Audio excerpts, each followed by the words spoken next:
ازاي كعب رجلك يبقى ناعم زي الاطفال من غير ما تدفعي ولا جنيه في الصالون؟ هقولك النهارده على الخطوات اللي بنعملها في العيادات للتشوقات دي.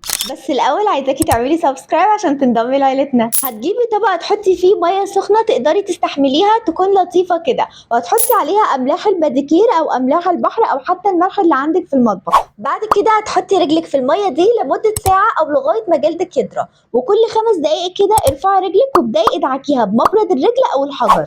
بس بالراحه وانت بتدعكيها هتلاقي الجلد الميت بدأ يطلع ورجلك بقت ناعمه جدا. ده الخطوه التانيه، وهو انك ترطبي رجلك بمرطب قوي زي بانسينول او فازلين او اليجون او جليزولاين.